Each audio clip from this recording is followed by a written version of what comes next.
अपनी औलाद के खून के आंसू अपनी आंखों से देखता रहा हूं। है कोई बाप ऐसा जालिम? मैं हूं ऐसा बाप। किसके लिए? बच्चे का मुस्तकबिल खो दिया, किसके लिए? बीमार बीवी 1 साल एड़ियां रगड़ती रही कैद के अंदर। प्रोफेसर से रिटायर होने वाली औरत, किसके लिए? सोने और शादी के कंगन के लिए? किसी आलीशान कोठी या महल के लिए? किसी जहाज या हेलीकॉप्टर के लिए? न, इसके लिए। पार्लियामेंट का चुनाव आया और आपने आसिम रजा को हरा दिया। शर्म नहीं आई आपको?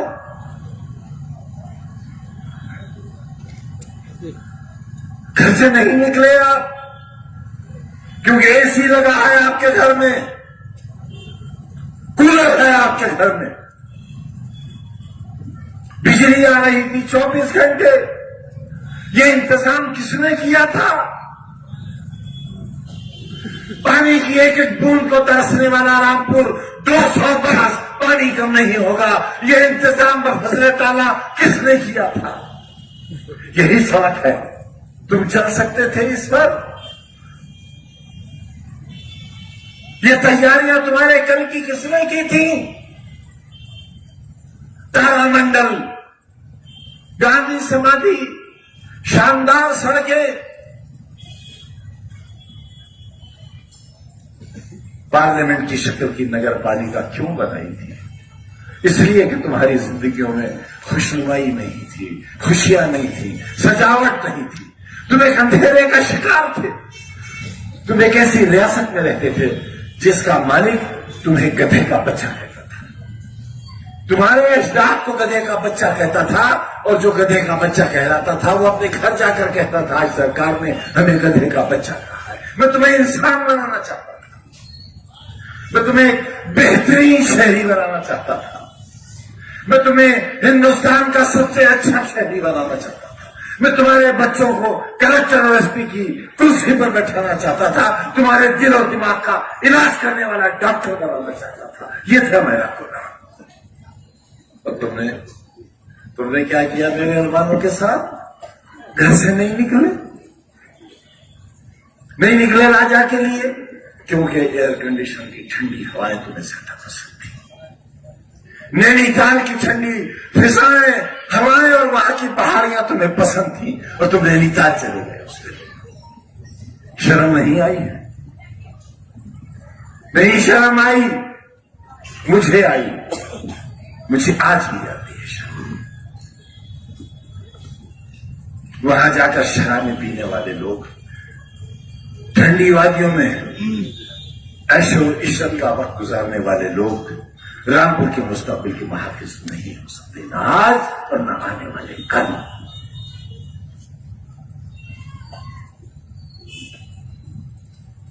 फिर एक मौका है, मुझे जलील करने का फिर एक मौका है।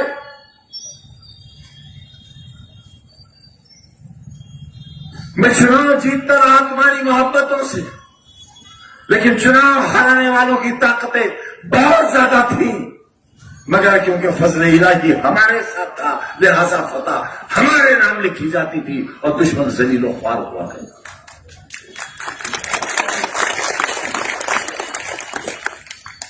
चुनाव के दिन क्या होता था वहां पर? किसी के मुंह से लहू बह रहा है, किसी के बाजू में छुरी लगी हुई है, किसी के खून आलूद कपड़े हैं। ये था रामपुर। और हर बार एक माहौल होता था, गिरा लिया इस बार शैतान को, गिरा लिया मूसी को, गिरा लिया सालिम को, गिरा लिया फिरौन को।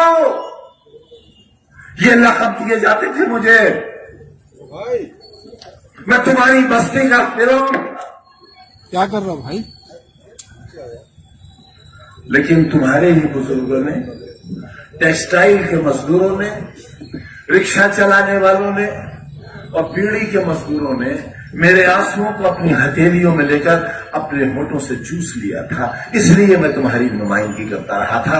कोई खुशहाल, कोई नामवर शख्स मेरे साथ नहीं था,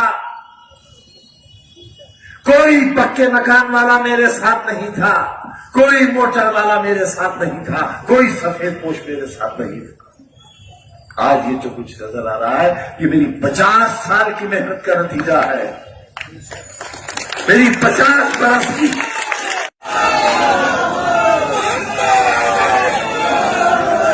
कभी आप तो पूरी दुनिया में घूमते हो, पूरे हिंदुस्तान में जाते हो, किसी होटल में मुझे खाना खाते देखा तुमने आज तक? रामपुर में कहीं चाय कॉफी पीते देखा आज तक?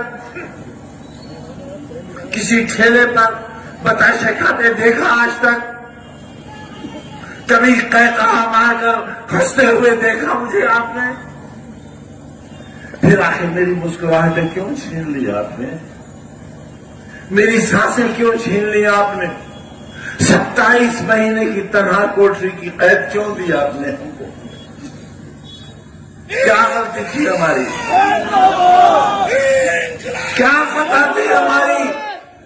गुनाह बताओ हमारा, क्यों हुआ जमाना दुश्मन? सरकार क्यों दुश्मन हुई मेरी? मेरी जान की दुश्मन क्यों हुई? मुझे क्यों जेल में जहर दिया गया? बताओ मुझे क्यों जहर दिया गया?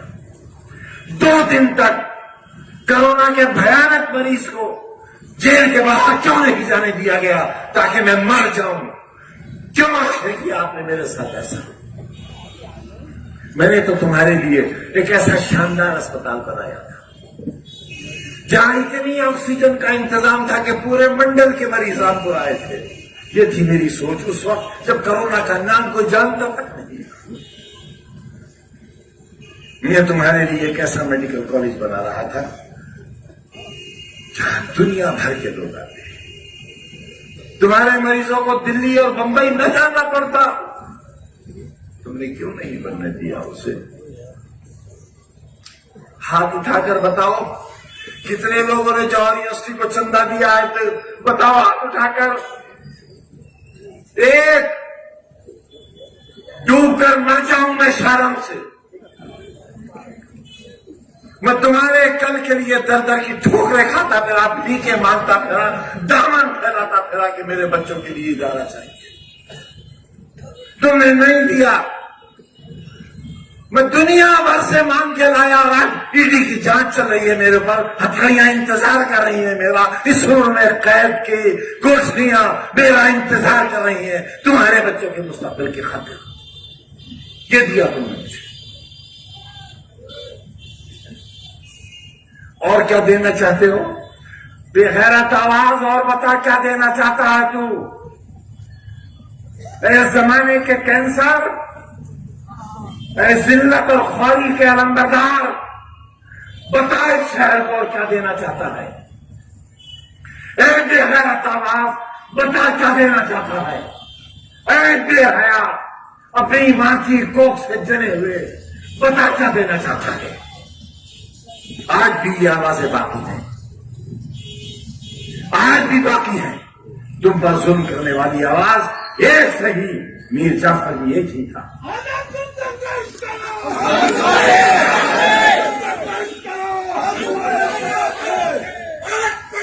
मेरी मौत चाहते हो?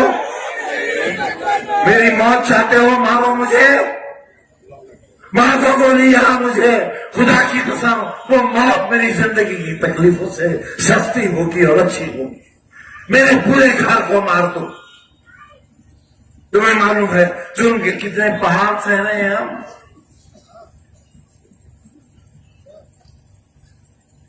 हंसो हम पर, कहे लगाओ, बेचो अपना जमीर, बिक जाओ एक टके के लिए और इतना करो अफसरान को जो हमारी बर्बादी चाहते हैं। ये जलसा नहीं है आज, ये रोज़े हिसाब है। तुमसे हिसाब लेने आया हूं, तुमसे मौत मांगने आया हूं। थक गया मैं इस जिंदगी से।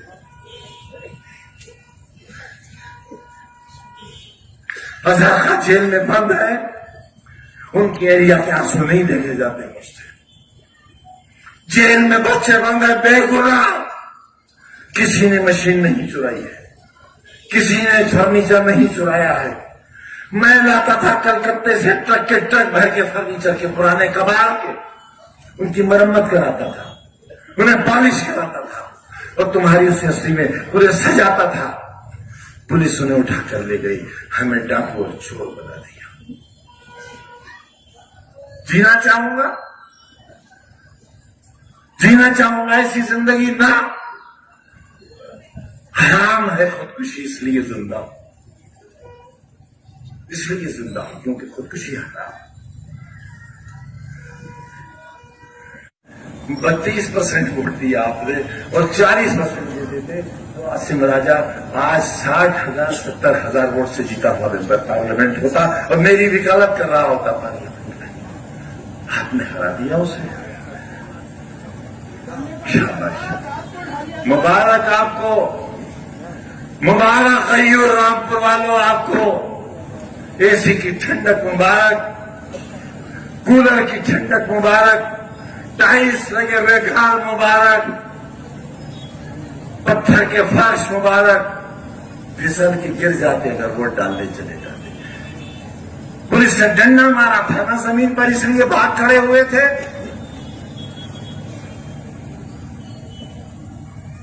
अगर एक जिस्म पर भी लग जाता मर तो नहीं जाते। मैं तुम्हारे जख्मों पर अपने दिल का खून लगाकर उनको मरहम बना देता, मगर तुम घर से निकलते तो जालिमो। राजा पठान नहीं है इसलिए, इंसान तो है, इंसान तो है। तुमने एक इंसान को जलील किया है। आवाज दो, आवाज दो, इन्कलाब, इन्कलाब,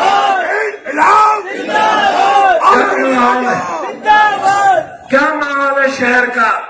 दहशत, खौफ, डर, हर लम्हा जुल्म का इंतजार। ये आबादी बदनसीबों की आबादी है। पूरी दुनिया के सबसे कम नसीब लोग मेरे लोग यहां रहते हैं, इसलिए उन पर सितम ढाया जा रहा है। मेरा दिल फट जाएगा, मेरा दिल फट जाएगा अगर तुमने बेवफाई की तो। अब मेरे साथ धोखा मत करना, मेरे पास बहुत वक्त है भी नहीं, मत करना धोखा मेरे साथ। और जान लो अच्छी तरह जान लो, भेड़िया तुम्हारे दरवाजे पे खड़ा है। अगर वो तुम्हारे घर के अंदर दाखिल हो गया, अपनी आबरूओं की हिफाजत नहीं कर सकोगे।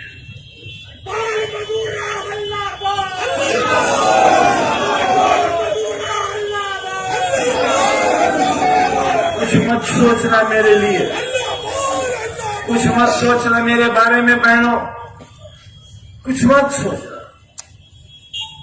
मैं तो इंतजार इस बात का कर रहा हूं किस दिन मुझे देश निकाला मिलेगा, क्योंकि अब सिर्फ एक ही जुल्म बाकी रह गया कि मुझे हिंदुस्तान से निकाल दिया जाए। मेरा वोट देने तक का इख्तियार है, मेरे जीने का हक इसलिए बाकी है कि वो मुझे सीधे नहीं मारना चाहते हैं एड़ियां रगड़ रगड़ कर। सारा दिन अदालत में खड़ा रहता हूं। मेरे अहबाब, मेरी बीवी, मेरे बच्चे फैसलों का इंतजार करते हैं कि कौन सी जेल होगी, कहां जाना है और कहां गया।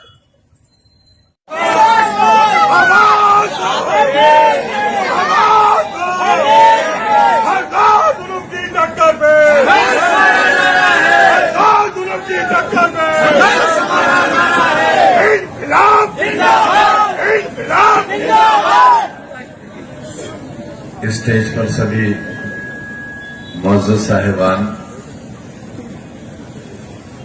और हमारे हमारे आपके सबके मुश्तरक उम्मीदवार आसिम राजा साहब, मेरे सामने बहुत बड़ी तादाद में नौजवानों, बुजुर्ग साथियों और मेरी बहनों और ख्वातीन मीडिया बंधुओं,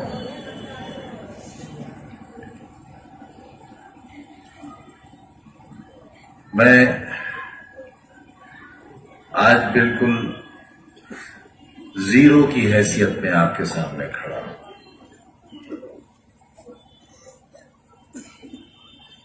मैं एमपी नहीं हूं, गुजरे हुए कल का वजीर नहीं हूं, एमएलए नहीं हूं और यहां तक कि मुझे वोट देने का हक भी नहीं है।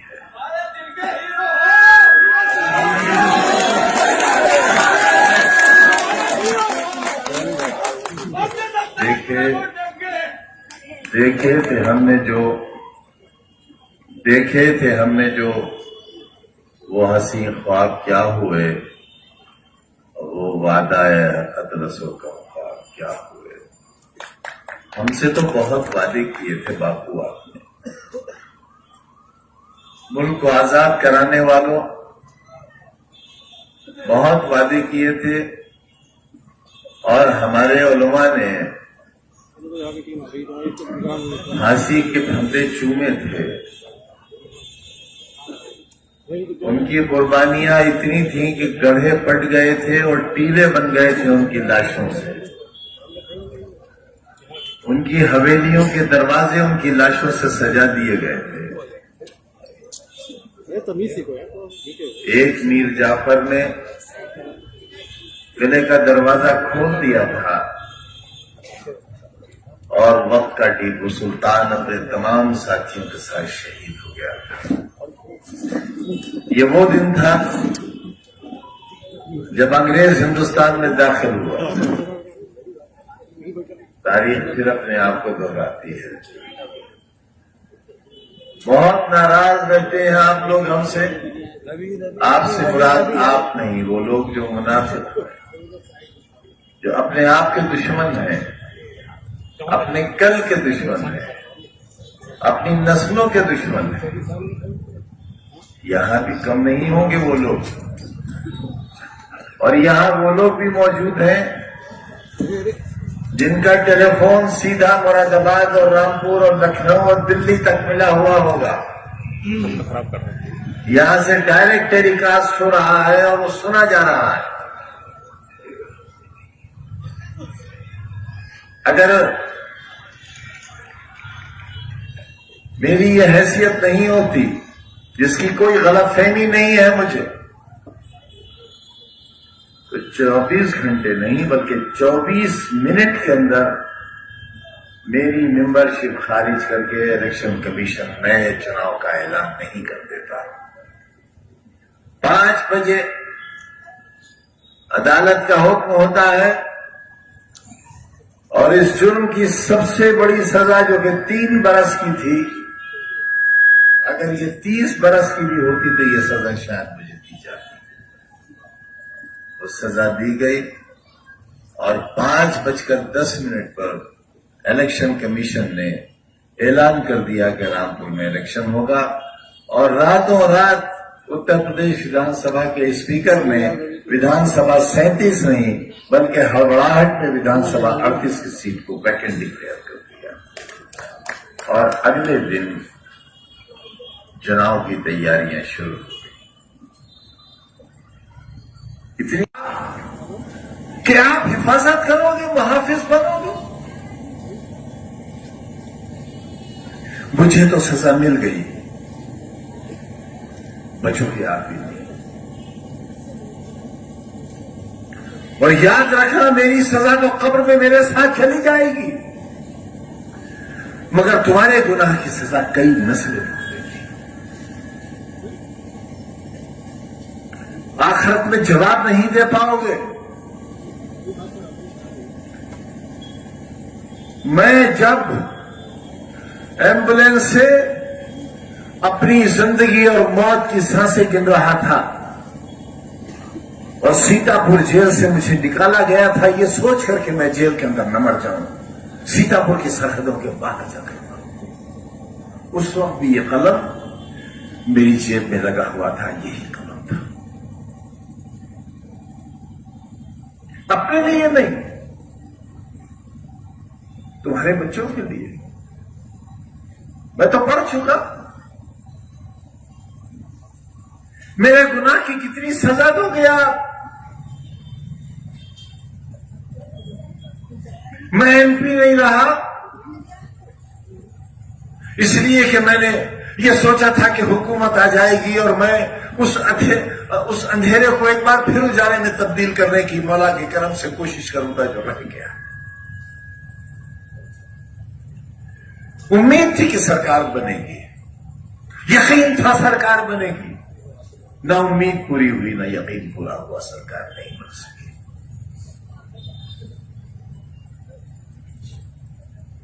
पार्लियामेंट से इस्तीफा दे दिया मैंने, असेंबली का मेंबर हो गया मैं आसमान से जमीन पर आ गया। वो आसमान जो कभी मेरा था, वो जमीन जो कभी मेरी थी, आपने न आसमान का लिहाज किया और न जमीन का लिहाज किया। मैं शिकायत करने आया हूं आपसे, और इस खाने खुदा को जिस तरह हासिल जानकर आसिम राजा ने कहा है, मेरी जेल की एक सांस का हिसाब नहीं चुकता कर सकते आप, मेरे एक आंसू का हिसाब नहीं दे सकते आप। सामने की बैरिक में मेरी बीवी बंद थी और 8x11 की कोठरी में मेरे साथ मेरा बेटा बंद था।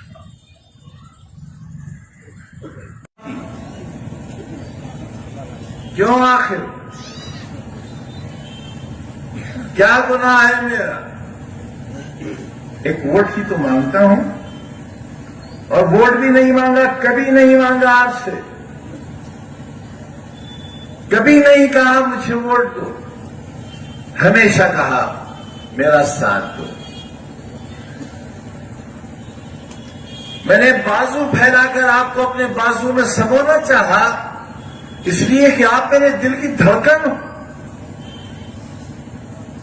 मेरा ख्वाब हो।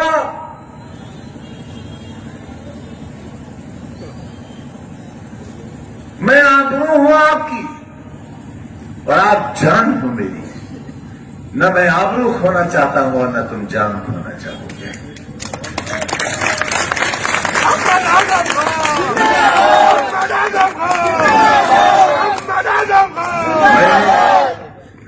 बड़ी मेहनत से तुम्हें पार्लियामेंट की सीट जीत कर दी थी।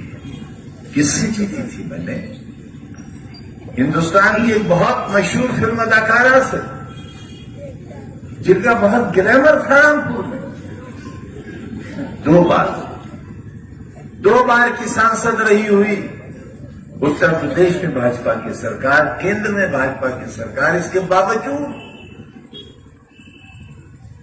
आजादी के एक लंबे सफर में 1947 के बाद आपकी झोली में लाकर डाल दी थी ये सीट,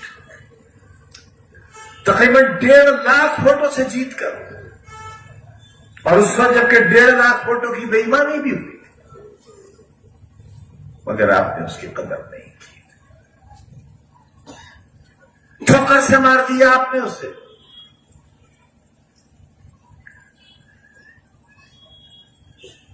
मैं जुल्म सहता रहा,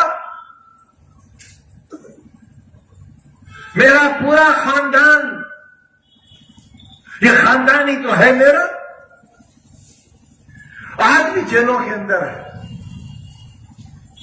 मैं तन्हा कोठरी में अंधेरी रातों में तुम्हारे कल की याद करके रोता रहा, प्लास्टिक के मग में डाल के पानी से सड़े हुए गेहूं की रोटी खाता रहा,